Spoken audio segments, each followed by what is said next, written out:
नमस्कार। आज हम ग्राम पंचायत चुनावों पर थोड़ी गहराई से बात करने वाले हैं। हाँ बिल्कुल।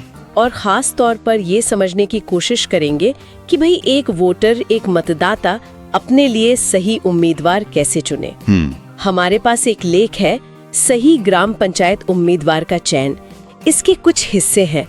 इसमें JBSS social and educational foundation Azamgarh के कुछ सुझाव भी शामिल हैं। अच्छा। आपको पता ही है, चुनाव के टाइम तो हर कोई खुद को एकदम कर्मठ, ईमानदार, समाज सेवी बताता है। हाँ वो तो होता ही है। पर असली कौन है ये पहचानना ही सबसे मुश्किल काम है। सही बात है। तो आइए इसी मुद्दे को थोड़ा खोलते हैं, इसकी तह तक चलते हैं। आखिर गांव का विकास तो पंचायत से ही शुरू होता है ना? बिल्कुल, वही तो नींव है। तो सही व्यक्ति का चुना जाना कितना जरूरी है? बहुत ज्यादा। तो स्रोत सबसे पहले किस चीज पर जोर देता है? उम्मीदवार का चरित्र और ईमानदारी। हाँ, ये तो सबसे बुनियादी बात है। जाहिर है, एकदम साफ छवि वाला सच्चा व्यक्ति हो।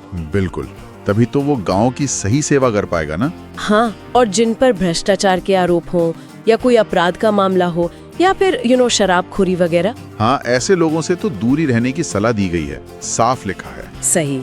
अच्छा, चरित्र तो हो गया, लेकिन क्या सिर्फ अच्छा होना काफी है? नहीं, बिल्कुल नहीं। और यही दिलचस्प बात है यहाँ। स्रोत कहता है कि चरित्र के साथ साथ ये भी देखो कि उसका जन सेवा का कोई पिछला रिकॉर्ड है या नहीं, अनुभव कितना है। अच्छा, मतलब पहले भी कुछ काम किया हो गांव के लिए? हाँ बिल्कुल। जैसे गांव के कामों में मान लीजिए सफाई का काम हो, पानी की व्यवस्था हो, स्कूल के मामले हो, क्या वो पहले भी एक्टिव रहा है इनमें? क्या उसने अपने स्वार्थ से ऊपर उठकर सच में समाज के लिए कुछ किया है? ये देखना जरूरी है। हाँ, ये बात तो है। मतलब सिर्फ नेक इरादे काफी नहीं, कुछ करके भी दिखाया हो पहले। वही सक्रिय होना जरूरी है, खासकर पंचायत लेवल पर। ठीक है। और इसी से जुड़ा शायद अगला मुद्दा है शिक्षा और समझ का।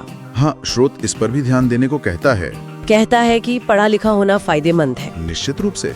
देखिए, पढ़ा लिखा व्यक्ति जो सरकारी योजनाएं आती हैं उनको शायद बेहतर समझ सकता है। हाँ। और फिर उनके फायदे गांव तक ला सकता है। लेकिन स्रोत सिर्फ किताबी ज्ञान की बात नहीं कर रहा। ये जरूरी है, वो व्यवहारिक समझ पर भी उतना ही जोर दे रहा है। अच्छा, प्रैक्टिकल नॉलेज। हाँ, गांव की जो जमीनी हकीकत है, जो समस्याएं हैं, उनकी गहरी जानकारी, और थोड़ा ये भी कि पंचायत कैसे काम करती है, स्थानीय प्रशासन के दांव-पेच, वो सब समझने वाला व्यक्ति शायद ज्यादा कारगर हो। ये हुई ना गांठ बांधने वाली बात, व्यवहारिक समझ, और शायद इसी से जुड़ी है उम्मीदवार के गांव के प्रति लगन, जिम्मेदारी। बिल्कुल जुड़ी है। स्रोत इस बात पर बहुत बल देता है कि उम्मीदवार गांव में ही रहता हो, लोकल हो। मतलब हाँ, लोगों के बीच का हो, उनकी समस्याओं को रोजाना देखता हो, महसूस करता हो। वो नेता जो सिर्फ चुनाव के टाइम पर टपक पड़ते हैं ना, हाँ, आते हैं बहुत। उन पर भरोसा करने से पहले 100 बार सोचें। ये सलाह दी गई है। वो स्थानीय जुड़ाव बहुत जरूरी है। सही बात। और गाँव में रहते हुए ये भी तो देखना होगा कि उनका आम लोगों से बर्ताव कैसा है। हाँ, ये भी एक अहम पहलू है। स्रोत इशारा करता है कि क्या वो सभी जातियों को, सभी वर्गों को, मतलब सबको एक समान नजर से देखते हैं या भेदभाव करते हैं। सबको साथ लेकर चलने की क्षमता होनी चाहिए। ये एक अच्छे पंचायत प्रतिनिधि के लिए अनिवार्य गुण है मेरे हिसाब से। सही। और व्यवहार के साथ साथ फिर एक और सवाल उठता है विकास के बारे में। क्या सोच है, कोई विजन है? हाँ, मतलब क्या उनके पास गांव की जो मुख्य समस्याएं हैं, जैसे सड़क हो गई, पानी, बिजली, स्कूल, स्वास्थ्य सेवाएं, बेरोजगारी, बिल्कुल ये सब, इनको लेकर कोई ठोस योजना है, कुछ करने लायक प्लान है, या बस हवाई बातें हैं? वही स्रोत कहता है कि वोटरों को ये सवाल पूछने चाहिए उनसे खुलकर। तो मतलब ये हुआ कि सिर्फ नारों पर या खोखले वादों पर नहीं जाना है? नहीं, बिल्कुल नहीं।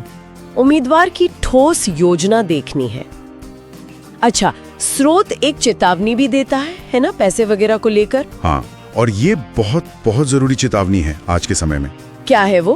कि जो लोग पैसे बांटते हैं या शराब पिलाते हैं चुनाव जीतने के लिए, हाँ होता है ये सब, या फिर जाति धर्म के नाम पर वोट मांगकर समाज को बांटने की कोशिश करते हैं, उनसे सावधान रहें, बिल्कुल सावधान। स्रोत के अनुसार सच्चा उम्मीदवार वो है जो बराबरी की बात करे, विकास की बात करे, पारदर्शिता की बात करे। मतलब जो जोड़ने की बात करे, तोड़ने की नहीं। एकदम से। तो अगर हम संक्षेप में कहें तो स्रोत का निचोड़ क्या निकलता है? निचोड़ यही है, जैसा उसमें लिखा भी है, कि सही उम्मीदवार वही है जो गांव के विकास को अपना कर्तव्य और जनता की सेवा को अपना धर्म समझे। कर्तव्य और धर्म, मतलब ये पद सिर्फ एक पोजीशन नहीं है। नहीं, ये पद सत्ता से ज्यादा एक जिम्मेदारी है, बहुत बड़ी जिम्मेदारी। बिल्कुल सही कहा। एक एक वोट मिलकर ही तो पूरे गांव के आने वाले कल की दिशा तय करता है। हाँ जी। तो ये थे JBSS फाउंडेशन के लेख से निकले कुछ मुख्य बिंदु जो ग्राम पंचायत चुनाव में सही फैसला लेने में मददगार हो सकते हैं। एक बार फिर से दोहरा दें। हाँ जरूर। उम्मीदवार का चरित्र, उसका पिछला सेवा रिकॉर्ड या अनुभव, शिक्षा के साथ साथ व्यवहारिक समझ, गांव से उसका जुड़ाव और वहां रहना, सभी के प्रति समान व्यवहार, विकास की ठोस योजना। और हाँ, किसी भी तरह के बाहरी प्रभाव जैसे पैसे, शराब या जाति धर्म के बंटवारे वाली राजनीति से दूरी। बिल्कुल। पर यहाँ एक बात और सोचने लायक है, जो शायद लेख में सीधे तौर पर नहीं है लेकिन इससे निकलती है। अच्छा, क्या? मान लीजिए इन सभी गुणों वाला व्यक्ति चुन भी लिया गया, बहुत अच्छा उम्मीदवार है, जीत गया। हाँ। तो वोटर ये कैसे सुनिश्चित कर सकता है कि जीतने के बाद भी वो प्रतिनिधि वाकई जवाबदेह बना रहे?